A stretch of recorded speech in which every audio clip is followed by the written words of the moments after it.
Hello student, welcome in SK study points. मैं शंकर। पहले की तरह आज भी आपके लिए नया कंसेप्ट, नई चीजें, नई वीडियो आपके लिए आ रहा है। और बस यही रिक्वेस्ट है आप लोगों से कि प्रीवियस के जितने भी वीडियोस हैं इस टॉपिक से रिलेटेड वो जरूर देखें, क्योंकि सीक्वेंस में देखने से आपका बेनिफिट है, आपका कंसेप्ट क्लियर होगा। इवन कि मेरा तो ये भी कहना है कि यदि आप इस वीडियो को, मेरे सारे वीडियो को यदि आप प्रॉपर वे में देखोगे तो आपको ट्यूशंस लेने की भी जरूरत शायद ना पड़े।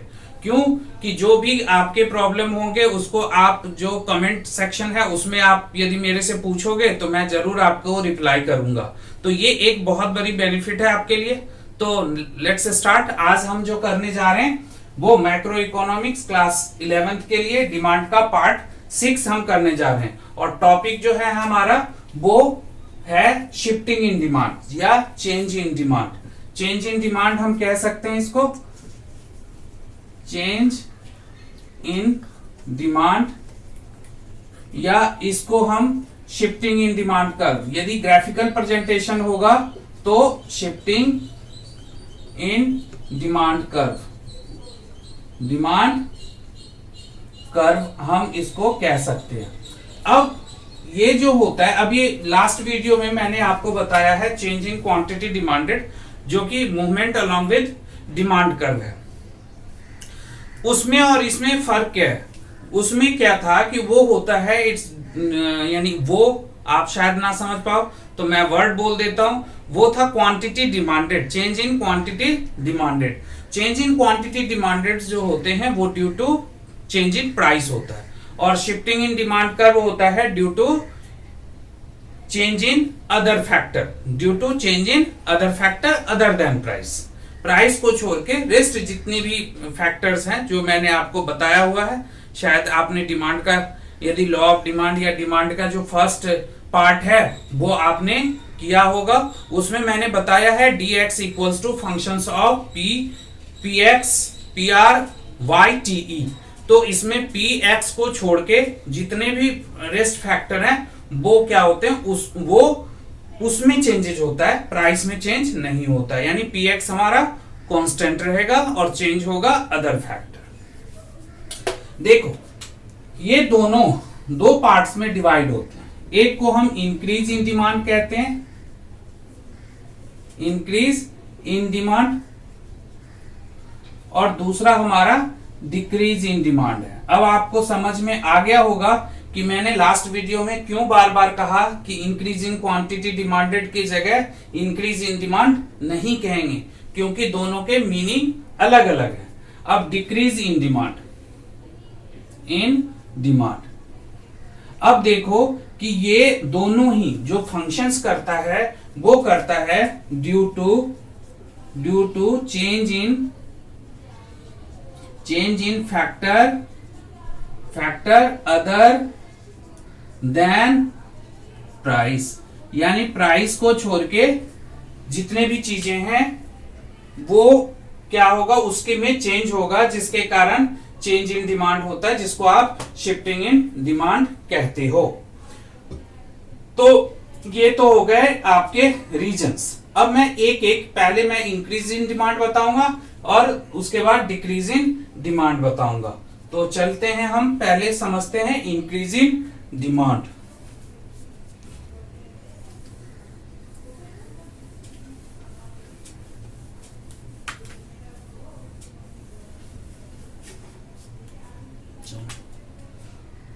अब increase in demand,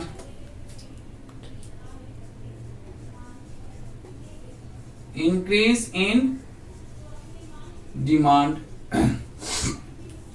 increase in demand में आप देखोगे ये कैसे फंक्शंस करता है।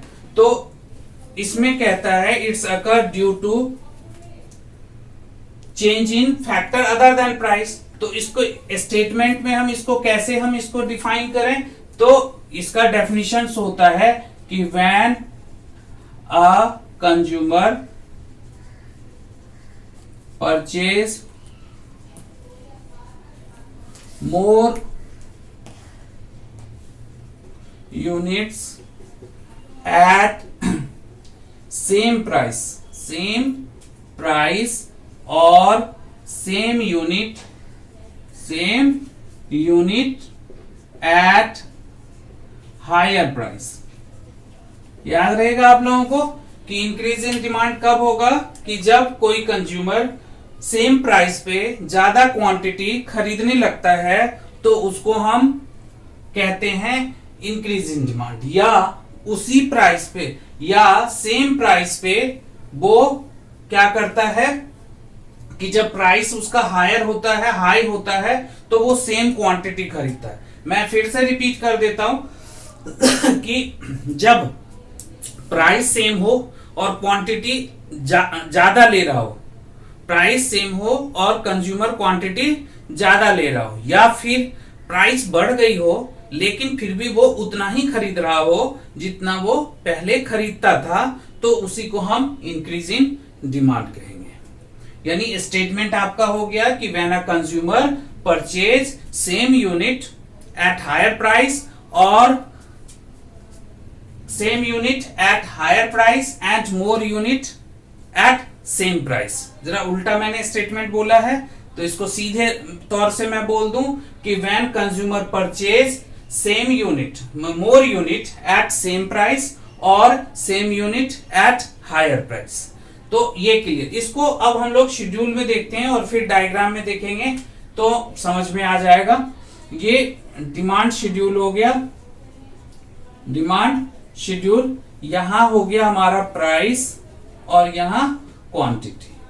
अब इसको आप देखो कि सपोज करिए कि प्राइस था हमारा 20 के केस में हम जो ले रहे थे वो 15 यूनिट, ये रुपीस में है और ये क्वांटिटी यूनिट्स में। तो ये हो गया। अब जब प्राइस हमारा क्या होता है, प्राइस सेम होता है, यानी कि हमारा 20 ही प्राइस होता है और क्वांटिटी डिमांडेड मान लीजिए कि हमने क्या किया, ले लिया 30 ले लिया या 25, तो सेम प्राइस पे हमारा क्वांटिटी हमने ज्यादा लिया, या 20 जब प्राइस था तो हमने 15 क्वांटिटी लिया, और जब प्राइस 25 हो गया तो भी हम 15 ही ले रहे हैं। तो एज पर द स्टेटमेंट आपने टेबल समझ लिया होगा। मैंने क्या बताया कि when a consumer purchase more unit at same price, same price पे वो मोर यूनिट ले रहा है, और same unit at higher price, जब प्राइस इंक्रीज हो जाता है तो भी वो उतना ही यूनिट लेता है। तो यानी इसमें प्राइस फैक्टर नहीं है, क्योंकि जब प्राइस चेंज नहीं हुआ है तो क्वांटिटी भी चेंज नहीं होना चाहिए।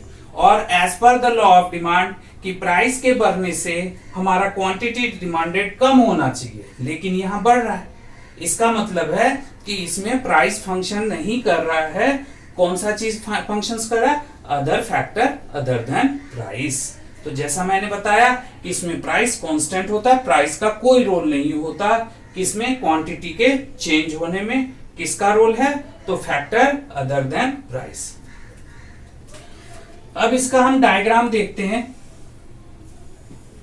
ये y एक्सिस हो गया और ये x एक्सिस हो गया, ये ओरिजिन है। यहां हमने प्राइस लिया और यहां हमने क्वांटिटी ले लिया।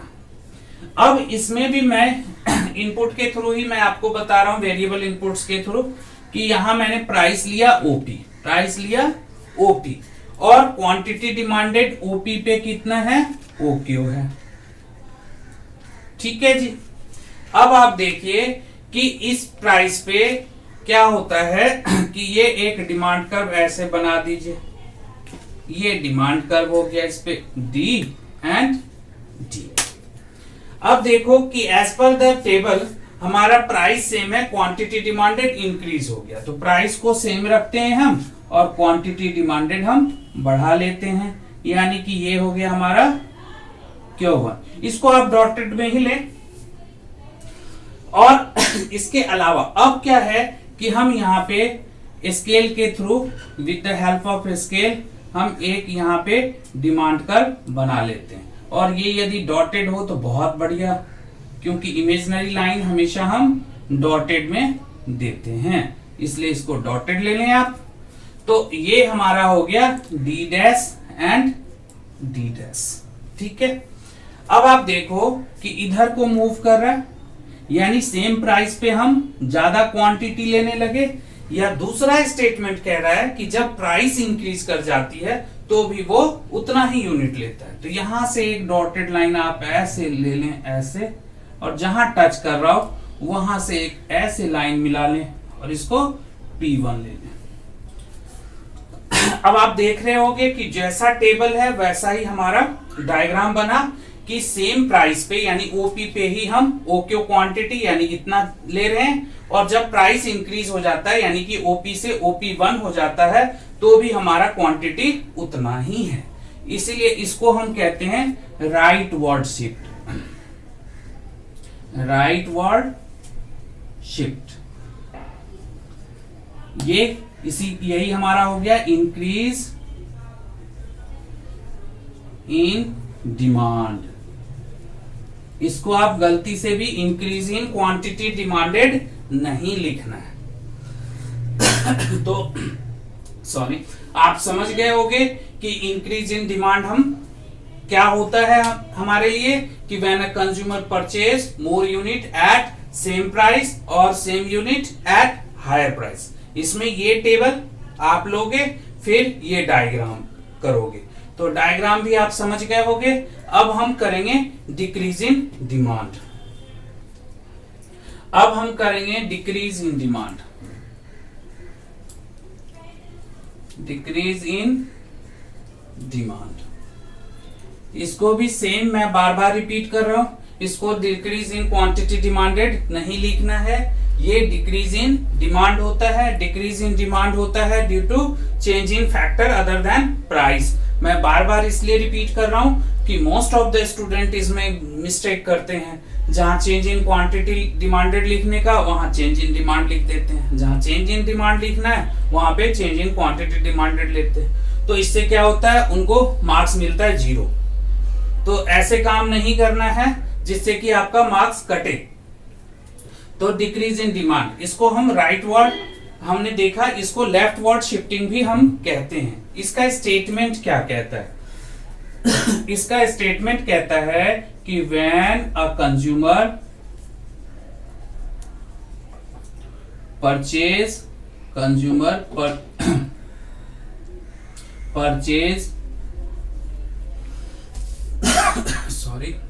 Less unit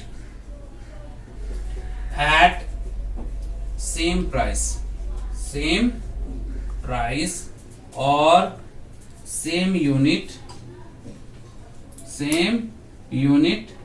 at lower price।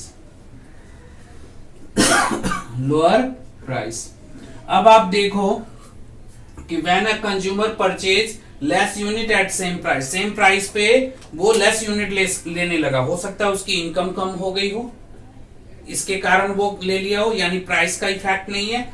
या सेम प्राइस पे माने जब प्राइस कम हो जाता है तो उसको क्वांटिटी ज्यादा लेना हो, लेता है, लेकिन वो उतना ही ले रहा है। तो इसमें बहुत सारे फैक्टर वर्क कर सकते हैं। हो सकता है उसका प्रेफरेंसेस चेंज हो गया हो सकता है कंज्यूमर की इनकम फॉल हो गई हो, ठीक है ना। तो ये सारे, या टेस्ट एंड प्रेफरेंसेस हो सकता है, बहुत सारे रीजंस हैं इसमें।